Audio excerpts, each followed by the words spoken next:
Greetings, everyone. This is GameLearner, and today we'll take an in-depth look at Path of Exile 2, a game that has sparked a lot of discussion in the gaming community. Despite its impressive launch, many players have already noticed serious issues, ranging from an inconvenient crafting system to forced participation in the auction. In this video, we'll break down the key points and discuss how these changes affect gameplay. Let's get started.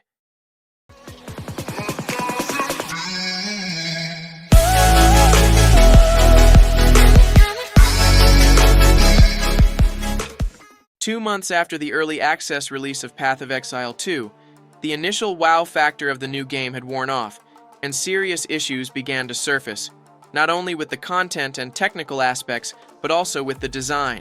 Across the web, lengthy discussions are increasingly common, as solo players express their discontent with PoE2's core mechanics, according to which those who do not wish to socialize will never be able to complete high-level content.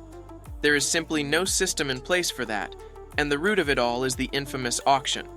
The developers at GGG essentially force players to use the auction if they want to complete endgame content. At present, this fact is a serious problem for the game.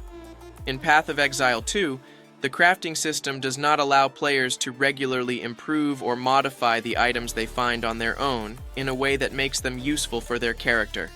Moreover, it has been observed that the chances of obtaining an item suitable for your class are much lower than for any other class that you are not playing. The formula in Path of Exile 2 is very cumbersome and uncomfortable. First, you need an item that naturally has good stats so that enhancing it makes sense. If you're lucky and find such an item, you then use an orb of augmentation to add another random modifier. And this is where things can go wrong. Next comes the Regal Orb and the Exalted Orb. Here too everything can be ruined, as the chance to obtain something useful is extremely low. In the vast majority of cases you will end up with trash. Although PoE2 does offer other crafting items, they are so rare that you are unlikely to be able to use them to improve your own gear. Therefore, to achieve a good outcome with luck-based crafted items, you will need an enormous amount of luck. Making progress on your own is practically impossible, which spells doom for solo players. Interestingly, the current development system is disliked not only by the socially anxious, but also by those who don't mind haggling at the auction. How do players perceive the current system? Although there are items like the Omen of Whittling, they are so rare that players are more likely to sell them, even for real money, rather than use them themselves. According to the community, two radical changes could save the situation. First, the chances of obtaining crafting consumables need to be increased. This way, solo players can farm them in the required quantities and not depend on the auction.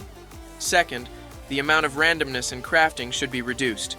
An unpredictable result only adds negativity to the player's perception of the game when they repeatedly see failure. Incidentally, it was precisely because players preferred to play the auction, selling good items, that Blizzard abandoned this mechanic back in the days of Diablo 3. Later, they introduced a mechanic whereby most items drop specifically for your class. This same principle has been retained in Diablo 4. In conclusion, it can be said that despite the initial enthusiasm, Path of Exile 2 is facing a number of serious issues, from an inconvenient crafting system to forced participation in the auction. What do you think about these changes? Leave your thoughts in the comments. Don't forget to like and subscribe to our channel to stay updated with all the news. Thanks for watching, and see you in the next video.